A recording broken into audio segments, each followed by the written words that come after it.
Hello guys, and welcome to another episode of Random Cast, where I cast random games from random players online. You know, who knows, maybe you'll be next on Random Cast. We are searching for the next Viper, you know, who knows, it could be you, it could be anyone. Anyone could be on Random Cast. But today we have a huge, crazy game. Of 4v4.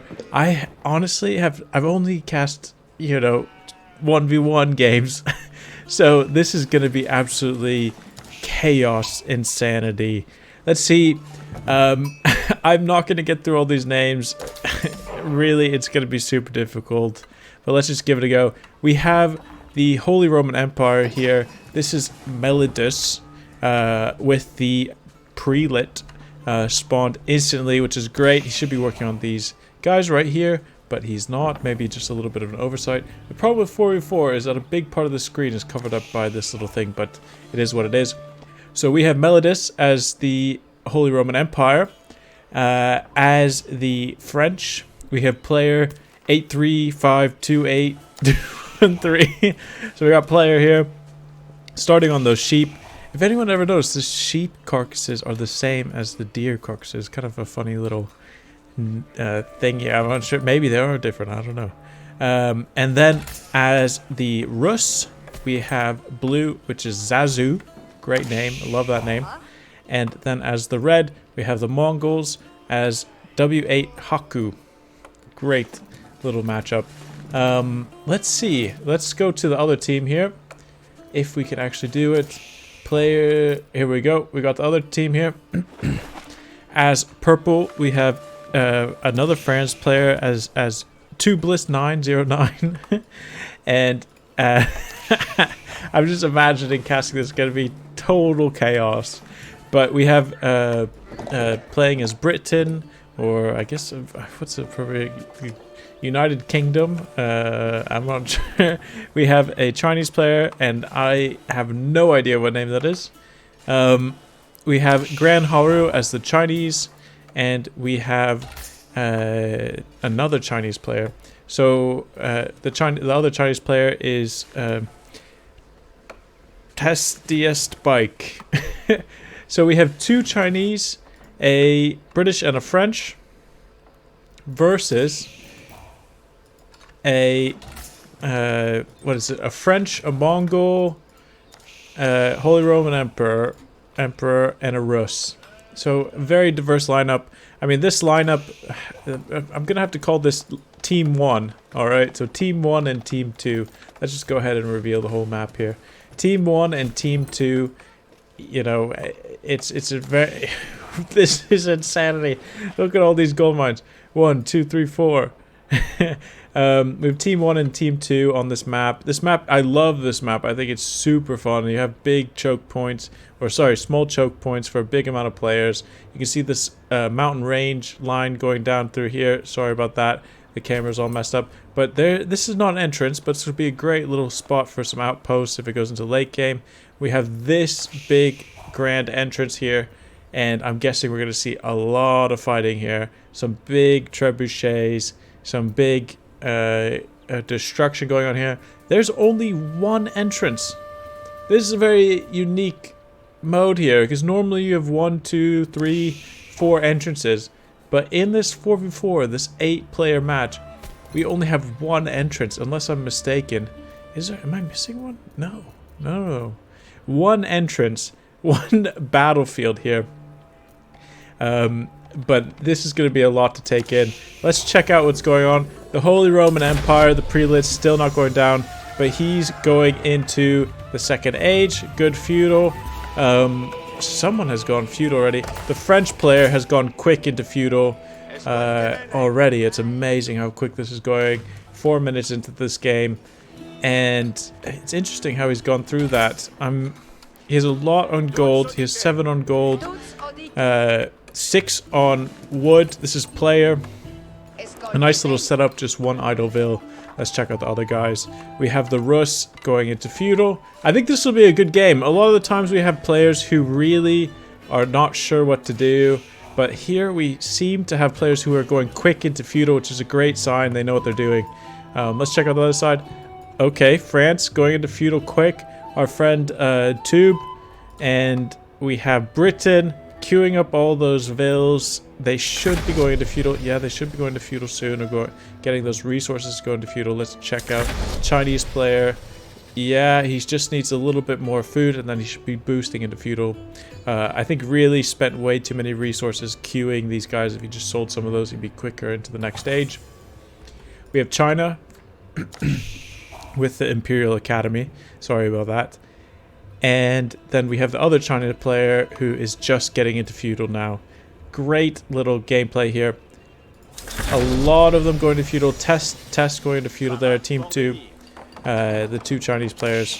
And I think France is going to be the most interesting to see. Let's see if he's queued up any knights. No knights so far. He's already on stone. This is an interesting development. Maybe this is to go into another town center, or just to start building those walls and keeps. And we have a team 2 scout just checking out these 3 villas on wood. Let's see. The Rus player should be going to pick up some of the deer, but he's not hunting at all.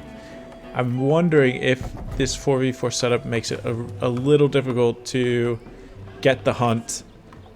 It shouldn't be. I mean, you should have a lot of hunts. You have a million hunts kind of all spread along the map, so he should be just going crazy, but he's not. Maybe that's due to a little bit of inexperience on his side. I mean, just straight into this hunting cabin. Zazu, I think, unfortunately, is not the #1 greatest player in the world, but he might be carried by some player who is really on top of things here with the 2nd TC.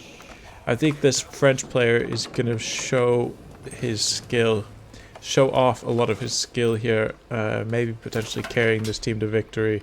Let's just see. And this Holy Roman Emperor player is also doing quite well.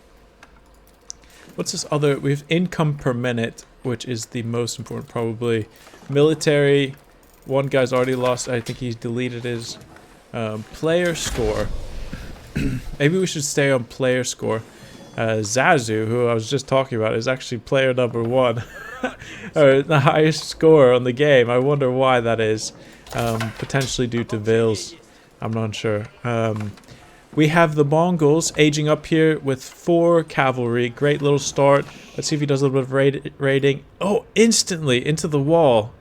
Instantly into the wall. That's fantastic.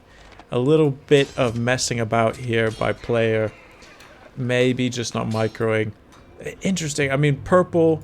We have another French player. He went for the market, or the Chamber of Commerce. Chamber of Secrets here. Just to get some of that trade off. And he has his first trader coming back. For anyone who doesn't know, Chamber of Commerce is a great little landmark. I think very underrated. It increases the time, it decreases the time it takes for the trader to return home by 30%. So let's just see how that comes across. I would be surprised. This is a very early wall. Maybe he's just wanting everyone to boom up and spend the time in their cities kind of jumping through the ages. Let's see. It's a little difficult when you're the only one with a wall, and when the wall is this big. I mean, this will be a tough defense.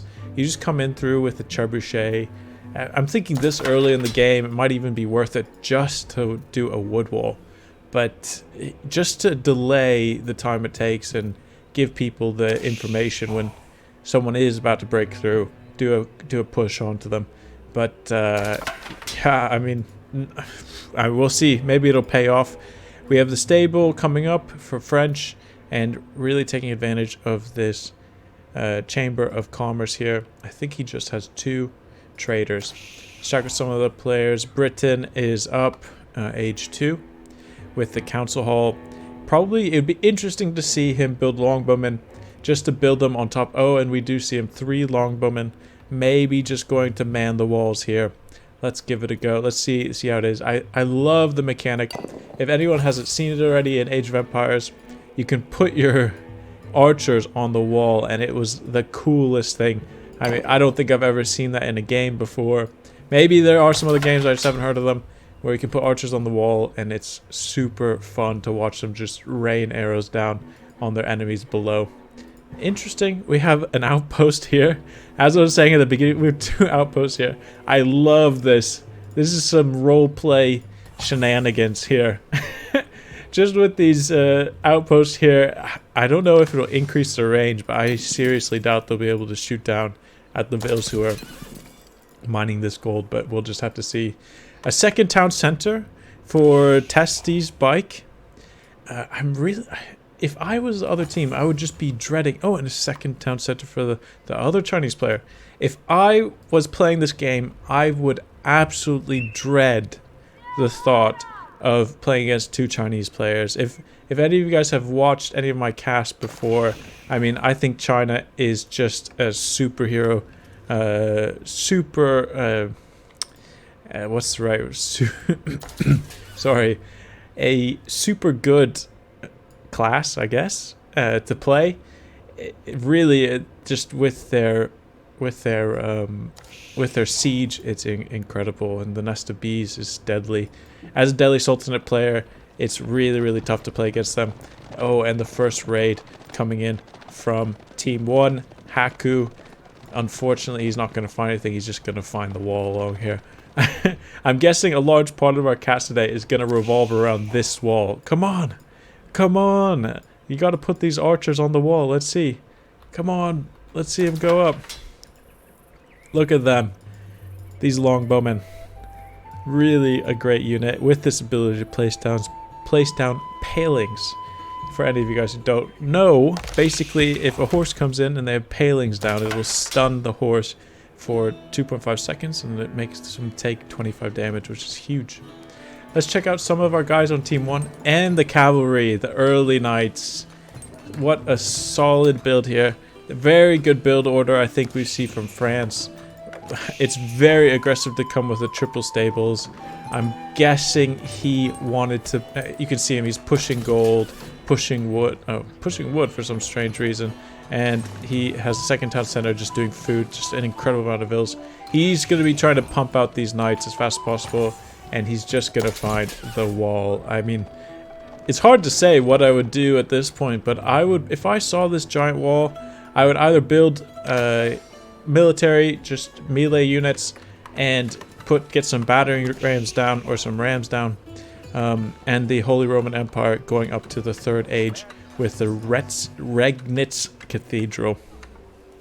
I love this landmark, basically increasing the gold generated by 200% for relics, and it's amazing. I mean, if I sound like that guy, that crazy guy on the internet, that's amazing.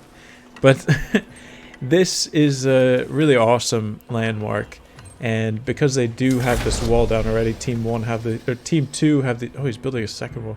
Team 2 have these, this is like the Great Wall of China here. Team 2 have these walls down. I would not be worried at all to send my priests to go get these relics, even though there don't seem to be that many on their side. There's 1, 2, 3 relics on Team 1 side, and Team 2 have a lot more. Oh wow, very forward castle here, very deadly landmark. They have 1, 2, 3, 4, 5, 6, 7, 8 relics on their side.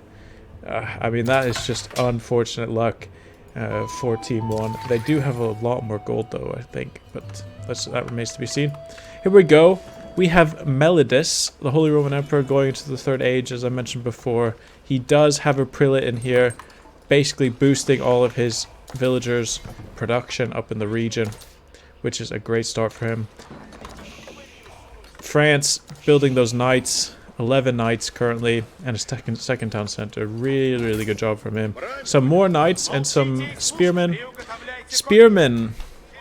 Hardened spearmen upgraded are really a mixed bag, I have to say. I'm not sure what to say about spearmen. And this giant horse. A lot of cavalry coming out for Team 1. Might come back to bite them in the ass here. But let's just see how it goes. His econ is looking a little weak. I'm not going to lie, just with that single town center. Let's see what happens. Oh, are they getting shot by the outposts here? No, they're not upgraded, unfortunately. Let's see. And maybe we'll see him come out with a... What is this called? A battering ram. I was just about to call it a ram, but I guess a battering ram. And maybe cut off the production of the rest of this wall. Very quick micro. I mean, this is something I would have totally forgotten if I was just on my own. And let's see if these longbowmen end up going up on here.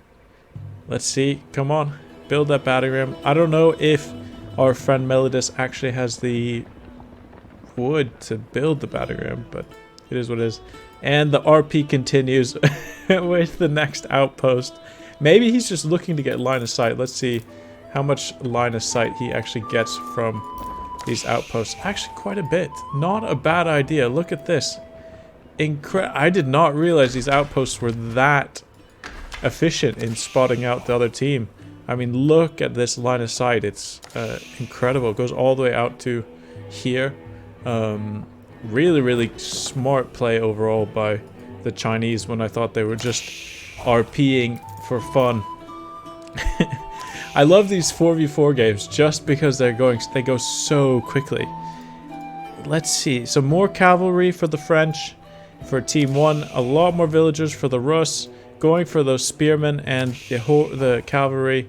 As I mentioned, you know, maybe too much cavalry here for our friends on Team 1. But let's check out Team 2's military composition if they actually have one. Villagers.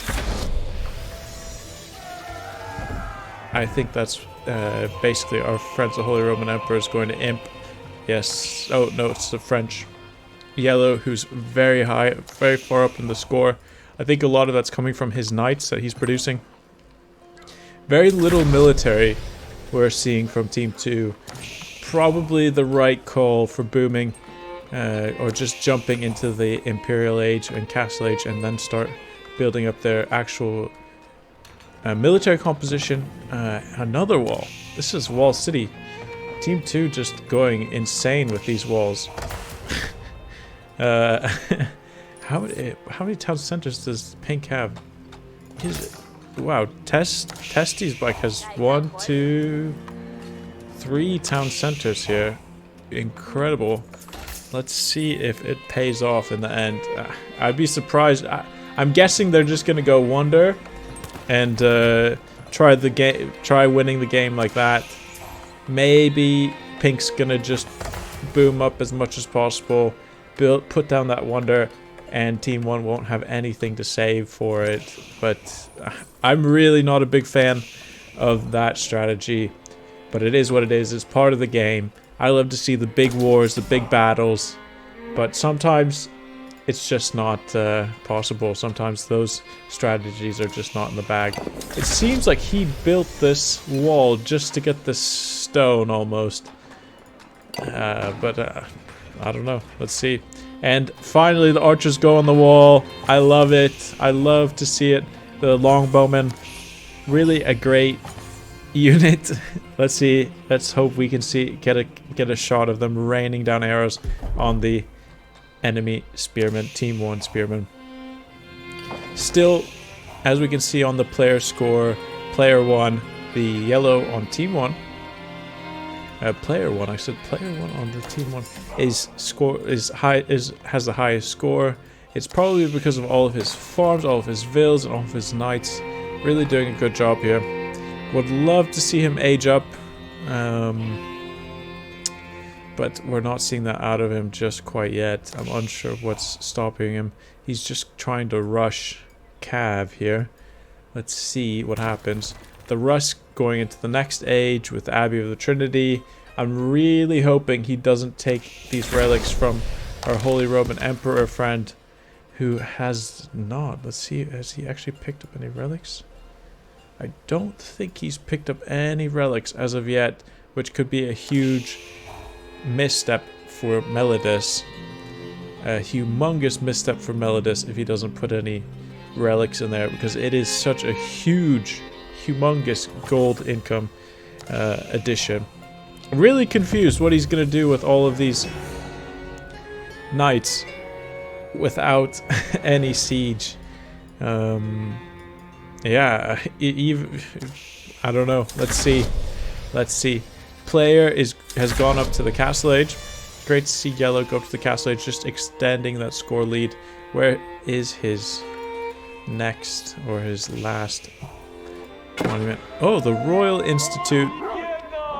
I go for the other one generally when I play France. That gives you resources over time, but to each their own. Some people prefer what it is, a keep going down, a great defensive forward base, and yeah, not much else to say about that. I'm ready to see some action. I think everyone is ready to see a bit of action, a bit of battling for this Stonewall line, and the pickup from our friends Test Bike, who's now in the lead on the player score, just with these 3 town centers, which are humongous. I mean, he's really getting up there in terms of econ. Very exciting to see. His micro is actually pretty good. I mean, to be able to balance all of these town centers, I find it to be quite difficult. Oh, look at this. Oh, the scout finally going down for Melodis, or about to go down. And the granary. I think the granary might be a little bit underrated. Very interesting. Very interesting economy building.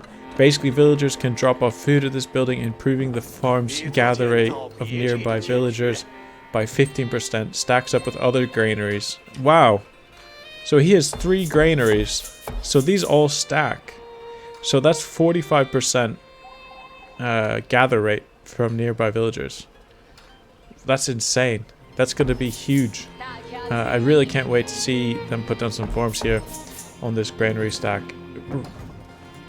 I can't say it enough, but I am very certain that China is an underrated civ in this game, and people like France are a little bit overrated. Look at this! He's just pumping out siege nests of bees consistently. Look at this production time. It's 15 seconds nests of bees with Imperial officers. That is insane. 15 seconds. Let's see what's going on here. Oh, just a little bit of torching of this. But if anyone else has gone up against a nest of bees, just with this Imperial officer working on supervising this building, this is insanity. 15-second nest of bees. I mean, I've said it already 3 times, but that is absolutely ludicrous. I mean, this nest of bees has only gotten this far before the next one spawns. Our friend here, Gran Hera. Maybe it's Hera. I don't know. You know, who knows? I think Hera actually plays on American servers. Not quite sure, but I very much doubt that it's him. But here we go with all of these nests of bees. It's absolute insanity. Ah, man, we're just gonna see the rockets fly, aren't we, today? Again, destroying this outpost, which is slowly getting knocked down. He's downloading. He's upgrading his turret to hand cannon slits, which is very interesting. Let's check Team 1. And the huge mass from player is building up for the French Team 1, and he's building the battering rams. Great play by him. Should have... I'm unsure if I'd go with 3 or 4 battering rams. I think they cost 300 gold each, or 300 wood each. Very expensive investments, less so in the later game, but you can just see him pumping out these spears just to knock down this wall. Oh, and we get the first attempt to go through just with a single battering ram. We have Melodis of the Holy Roman Emperor with his men-at-arms bumping down this wall. This is... I'm guessing with all the stone, you don't really have much else to invest in. But I'm very... These stone wall towers are a bit meh. I don't think they're the greatest things in the world. And huge investments. I believe they're 300 stone each, or 200 stone each, which is quite large. Soon we're going to see this stone tower wall poking at these men-at-arms. Let's just see. Did we hear a wonder go up, or what am I just dreaming? I'm hoping it would tell me that a wonder has gone up, but or maybe it's just my paranoia kicking in here. We have 6 clock tower nest of bees here. Great little investment.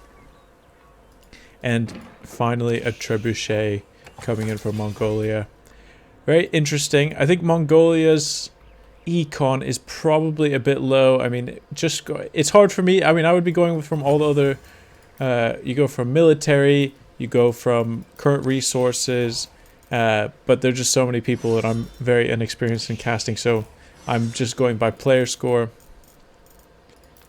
Let's see. The trebuchet going up against the walls, and and a battering ram. But I love to see the longbowman here. Trebuchet is the way to go, without a doubt. There's nothing really they can do against this trebuchet. It's just going to be sitting against the wall, firing down upon this stone here, and there's nothing they can really do other than sit back and repair. Going for this stone wall tower, and a sneaky push by the French with another trebuchet. I'm loving this. The big siege, the big wall siege against the purple team. Oh, and another trebuchet coming in here. Let's see if he does anything with this.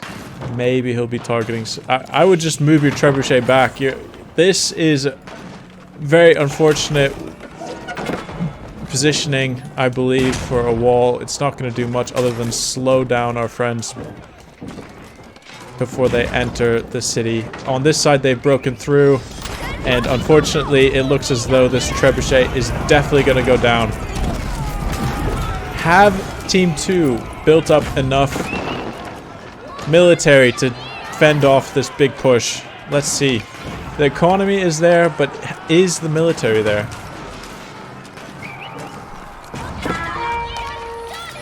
It very much seems like Team 2 is being carried by Pink on the on Team 2's side, which has been booming the economy like crazy, but Team 1 just has that much more military, that they just invested so much more for this initial assault. I think we're going to see this Great White Tower just being annihilated, unfortunately.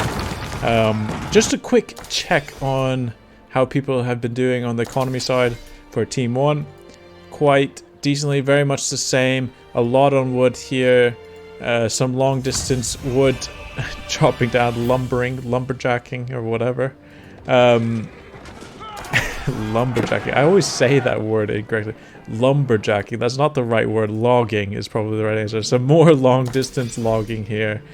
Some, yeah, mismanagement on the economy side, definitely, while they're doing this assault. But you can't do everything at once. And this nest of bees, I'm just waiting for the nest of bees to rain down. I'm just going to highlight the cavalry here just to see them get annihilated. Oh, look at that. Such an expensive set of units here just being shot down by this nest of bees. And it's only going to get worse as they continue to build up this stack here. The big this group is going to be a big problem for the French. You're going to need more than just all these cavalry to take this down. Actually, maybe if they all charge now, I mean, this would be their chance. But you have to get our friend Zazu to go along as well. Some good micro, trying to get into these nest of bees. Can the battering rams knock down these nest of bees? Who knows? French's big investments might be going down here. A huge surge of horsemen might be... Is this enough? Is this enough? Is this enough to take down 7 nest of bees? It's incredible to see how great these units are. You have 2 entire armies of horsemen just getting knocked down by these nest of bees. But we see the French and Zazu are victorious, the Rus. Just such a fantastic unit, these knights. Really, really quite good. Is it enough, though, to end the game? I'm not quite sure. the economy is... It's hard to say. It's hard to say. I mean, are they microing their economy enough to actually win this game? Who knows? We haven't seen much come from the Holy Roman Empire. These are the greatest looking knights in the game, I think, by far, from the Holy Roman Empire. So let's see. And they're finally in. More knights. I mean, if I was a if I was playing Holy Roman Emperor, I would go for those. I'd go for some of the, spearmen, or oh, there we go, the men at arms. There's just so much going on. I don't know what's happening. Pink, though, doing the right thing, going for those bombards, clock tower bombards. If clock tower bombards get 30% or 40% more HP, they're at 950 HP, which is absolutely ludicrous. This will not be enough to take down the pink. That is, unless they come out like this. Maybe this will be a misplay here. They don't see quite exactly how many horsemen are standing here and men at arms. Look at this charge. Is this enough? Come on, guys, commit. Let's see you commit. Is this going to be enough? Come on, take down those bombards. Just looking at how much health these... 475 health for these nested bees, which is insane. This might not be enough. Pink is just playing this so well. What a battle. Incredible to see. Just the sounds and the sights of the cannons going off and the men yelling. This is going to be tough.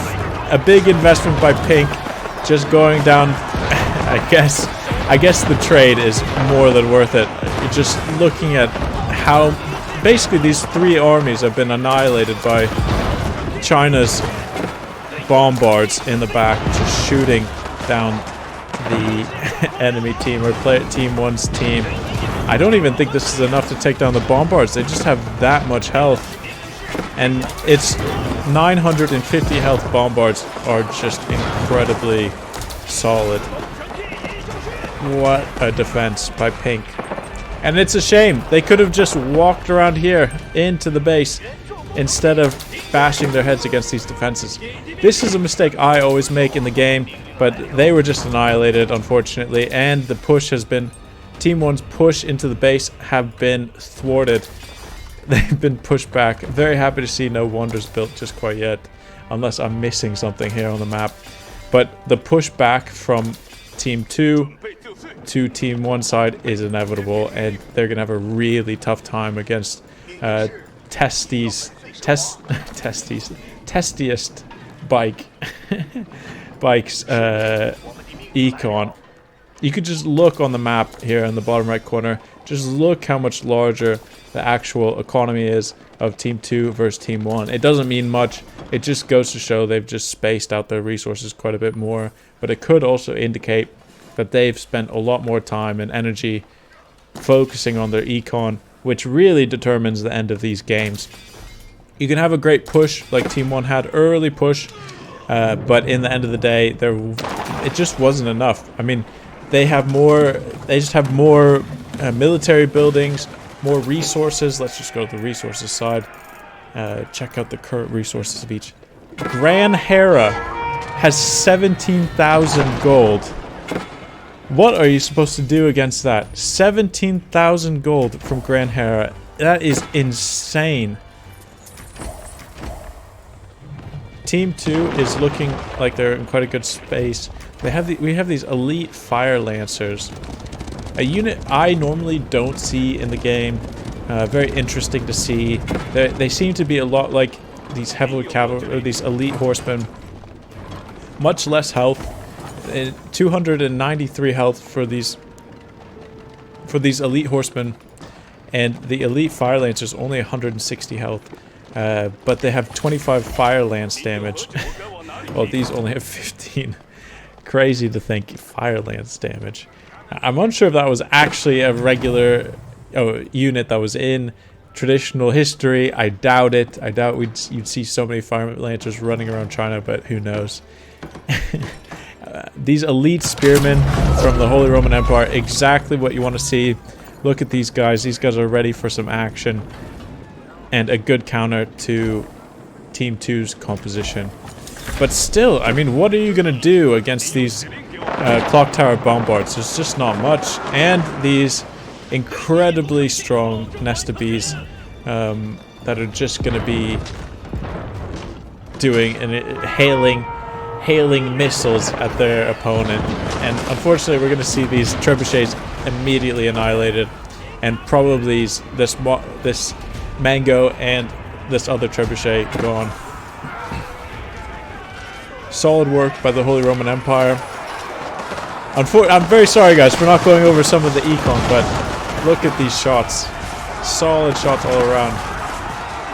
This will be a quick cleanup by Team 2, without a doubt. Unfortunately, these beautiful Holy Roman Empire Knights are going to go down. Even though they are the best looking unit in the game, they are not going to be looking so good from now on. Get it? Because they're dead. Oh, look at this. Sneaky units in the brush. Didn't get... Oh, and he's coming back. Yeah, he's coming back. We almost missed them. Very sneaky from the Mongol player, Haku. Great play. I think they're going to go after this, the yellow. Let's see. I mean, maybe I think they'll probably go after yellow team, but let's just check it out. I mean, France is... Sorry, I'm getting all confused now. Who is who? France is yellow, yes. Blue is the Holy Roman Empire. I've been saying the Holy Roman Emperor's knight looks great, but they're actually French knights. But yeah, they're looking great, and they are. If France goes down, it's going to be a very quick GG, just because the economy from the other players are really not there. You just see China going on a rampage here. It's going to be tough for Team 1 to recover. We see Rus walling up here, rebuilding their military. It's tough to say. I mean, what are they going to do? I'd build a wonder, or... Yeah, I mean, that's all they can really do in this situation, because they have this mass here. Are you supposed to go... Would you go flank the bombards and the Nesta Bees? But then... I guess you could in this situation, but then you're going to have the hand cannoneers who will just be shooting you down, and then your military is just instantly gone. A lot of military here getting torn down. Green, Holy Roman Emperor is the man-at-arms. Not completely upgraded, I don't believe. Or just taking down some of this trash here. The veteran Mangudai, I'm unsure if they can do much against this army composition, just because these cannons kind of counter everything, if you think about it. And it's going to be very tough for them to kind of kite everyone from there. Let's look at these Fire Lancers just charging up against these men-at-arms. Very interesting mechanic. I mean, what are you supposed to do against 6 bombards with 200 attack siege? I'm unsure how much that is of actual damage to other characters. 950 health. I mean, they're literally tanks. If you think about it, like it's like having a tank in the Middle Ages. It's a bit crazy. If you think about it. Yeah, I'm hoping they do something about that, because it's so difficult to counter, or at least in my gameplay it's been very difficult to counter. But then again, I'm sure there's some way to counter it that I'm not aware of. I mean, what would you do? I mean, you could build a bunch of cavalry to come in and flank. You could build other bombards, but they'd have less health. I think they have a little bit less range. I'm not quite sure. But it just is a little tough. I mean, what are you supposed to do? We have Rus trying to come in with the charge here. Immediately sent back. But this Bombard Nesta Bees combo is deadly. I think Team 1 is trying to go back to Econ up, but it's probably a bit too late. Let's just see how this comes along. France going ahead with these stable builds, building as many stables as possible, and the Rus again. I would have really liked to see a bit more investment in siege from Team 1, as well as maybe a bit more variety in their army composition. Some archers would actually be great. Just aiming down some of these, or some crossbowmen would be great. Just taking down some of these cav here. And we see Test charging down some of these poor villagers. Oh, and we have some elite royal knights from Team 1. This is going to be really tough to stop. Just this mass of knights here. Crossbowmen would be ideal from one of the players, and a keep going up. Just a huge difference. Look at this. Test has killed 283 people or units, while everyone else, I mean, and lost 55. I mean, look at everyone else's kill count. Test is just carrying this game here, and the invasion on the Holy Roman Emperor is inevitable. Just the inevitability of this player's demise is, it's just obvious. Test, I really wish he could. I mean, I guess he's moving as quickly as he can, just bringing in, slowly moving along these bombards to demolish our Holy Roman Emperor friends. And the knights in the meantime charging down, destroying what they can, getting the points that they can in the destruction of our friends here. Let's see if the French can come back and help assist or Team 1, their Team 1 allies.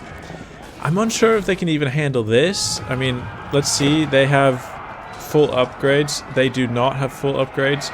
I think they're missing one upgrade for their armor, melee armor. And they're missing... I mean, they're... I guess this is their... Interesting. Oh, these are just regular knights, and these are elite royal knights. It's the difference.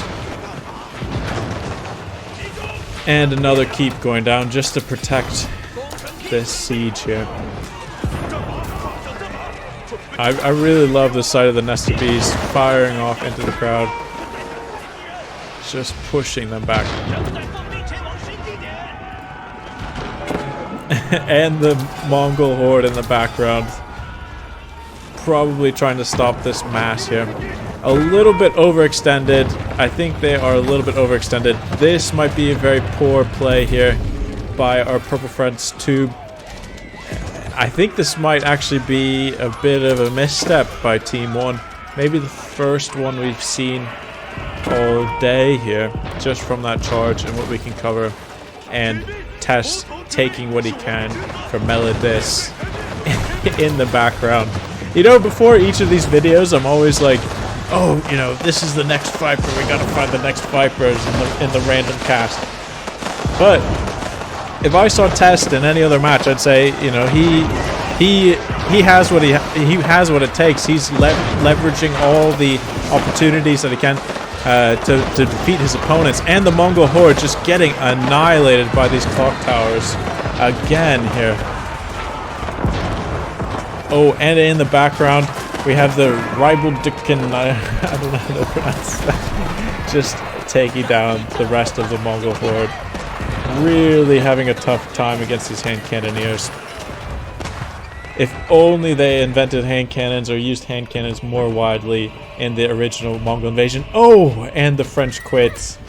Oh, I missed that. I was just too focused on the battle. I didn't even see that. But yes, the French have quit, and it seems like this will be the end of the game for Team 1. Very valiant attempt. But in the end, it just is what it is, and sometimes it just, I guess it just goes to show that you really have to focus on your econ in order to win this match, especially against the Chinese. You either have to push super early before they can start getting this mass of bombards and Nest of Bees.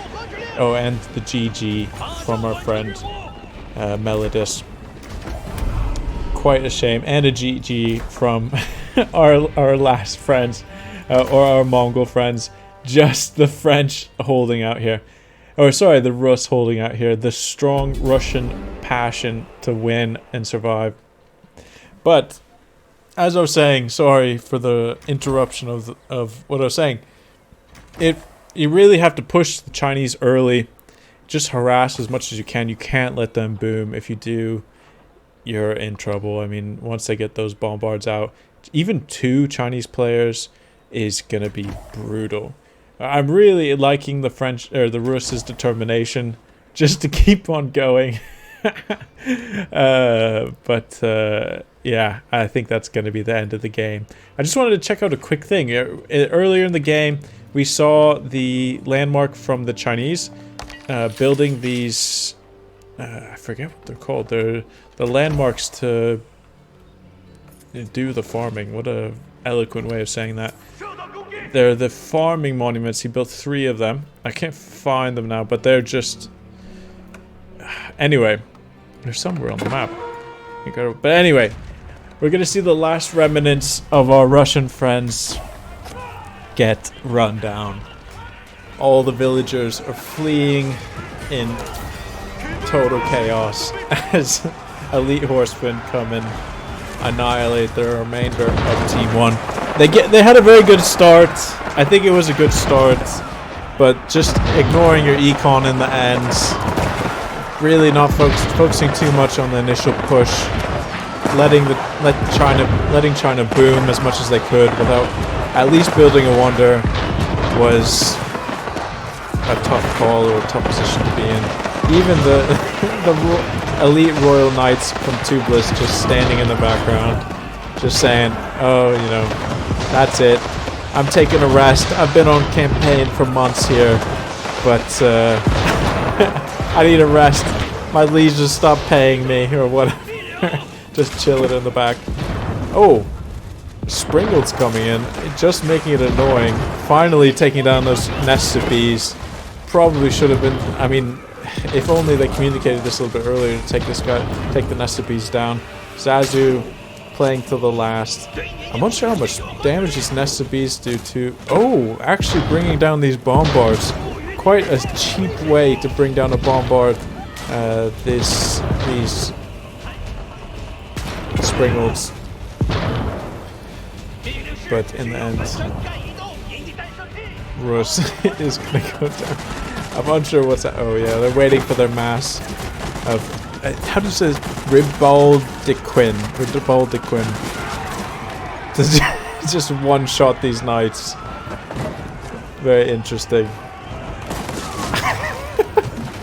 All of the cannons basically just turn around quickly to one-shot their units. I've never used these in a game, just because it looks so funny.